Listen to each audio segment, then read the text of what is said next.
Salut les amis, j'espère que vous allez bien, que votre semaine s'est très bien passée et que votre week-end va s'annoncer également très positif. On va le voir bientôt avec le tirage justement du week-end du 6 et 7 janvier 2024, premier week-end de cette nouvelle année que je vous souhaite rempli de bons moments. Voici 5 cartes qui correspondent aux 5 énergies principales de ce week-end. Faites votre choix. Vous pouvez choisir entre une à deux cartes et vous découvrirez là où les énergies principales de votre week-end. Voici la 1, la 2, la 3, voici la 4 et la 5. De mon côté, je vais prendre la 4 et la 5.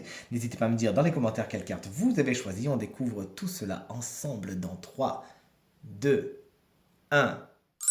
Et voici les cartes à présent retournées. Si vous avez choisi la carte numéro 1, on est sur la dureté du chevalier d'épée. Il est à l'envers. Vous allez vite, vous allez fort, mais peut-être un peu trop vite et un peu trop fort. Ce week-end, attention également à votre communication. Vous pourriez dire des choses que vous pourriez regretter. Sachez donc, tournez cette fois votre langue dans votre bouche ou vous en allez. Si vous sentez que vous êtes frustré ou en colère, eh bien partez plutôt que de dire des choses que vous pourriez regretter après. Cette carte également vous invite à avoir un plan d'attaque avant de lancer vos projets ce week-end et de pardonner à ceux qui ne vont pas aussi vite que vous, chers amis. Ça peut être également un signe d'air qui jalonne votre semaine, pas du tout votre week-end, à savoir Gémeaux, Balance ou Verseau, et avec qui vous pourriez vous accrocher un petit peu. Chers amis, voici la carte numéro 2. Si vous l'avez choisi, c'est le 10 de bâton. Il est à l'envers. Vous avez beaucoup de choses à faire, mais là, c'est le dos qui courbe trop, hein. Et peut-être que vous avez envie de faire plein de choses de votre week-end, mais il va falloir choisir. D'accord? Il va falloir choisir, vous avez envie de vider le garage, de ranger la maison, d'aller vous balader, bref, vous l'aurez compris, trop c'est trop, et vous allez trop vous épuiser, de toute façon vous n'arriverez pas à tout faire. Donc sélectionnez ce qui est le plus important pour vous, et si vous avez vraiment l'obligation de faire plein de choses, sachez demander de l'aide, déléguer, ça vous fera du bien, ne vous épuisez pas, le week-end c'est également fait pour se reposer. La mort, n'en ayez pas peur. C'est la carte numéro 3 si vous l'avez choisie. C'est une des énergies principales de votre week-end. Il y a des choses qui se terminent. Vous bouclez des boucles, vous fermez des portes, vous dites au revoir à certaines situations et c'est pour le meilleur. N'oubliez pas que toutes les portes que vous fermez donnent lieu à de nouvelles portes, à de nouvelles opportunités. N'hésitez donc pas à dire au revoir à ce qui est fini et à accueillir la nouveauté. Carte numéro 4, on est sur un 6 de pentacle. Il est à l'envers. Il y a peut-être des progrès à faire entre le donnant-donnant, du moins la carte étant à l'envers, vous savez ce que je dis, carte à l'envers, carte conseil. Eh bien, il faudra travailler ce donnant-donnant, se donner et recevoir. Ne donnez pas plus que vous recevez et vice-versa.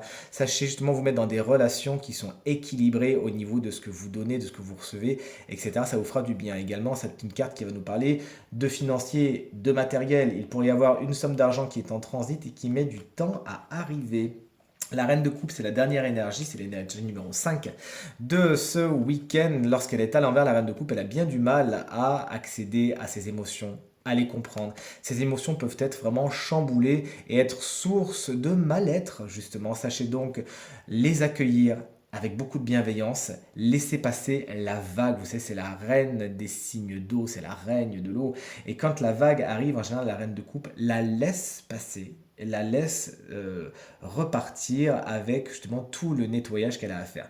Si vous êtes en mode reine de coupe à l'envers, vous avez tendance à faire blocus face à cette vague. C'est pas vraiment ce que vous conseillez le tarot, bien au contraire. Laissez passer la vague, laissez-la repartir et emporter ce qu'elle a à emporter, faire le travail de nettoyage qu'elle a besoin de faire.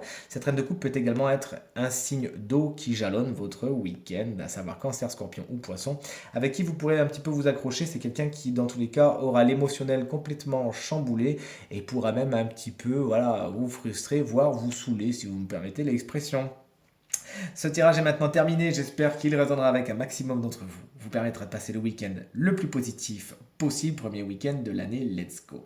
Si vous désirez une consultation privée, vous trouverez toutes les informations pour me joindre dans la barre de description de cette vidéo, elle s'affiche également au bas de votre écran. Et le numéro de téléphone quant à lui, il est juste ici, je vous remercie infiniment pour votre fidélité, vos encouragements, vos partages, vos commentaires qui me vont vraiment droit au cœur et me font vraiment très très très plaisir, je vous embrasse très fort, je vous souhaite un très bon week-end et je vous dis à très vite pour les énergies de la semaine prochaine. Des gros bisous.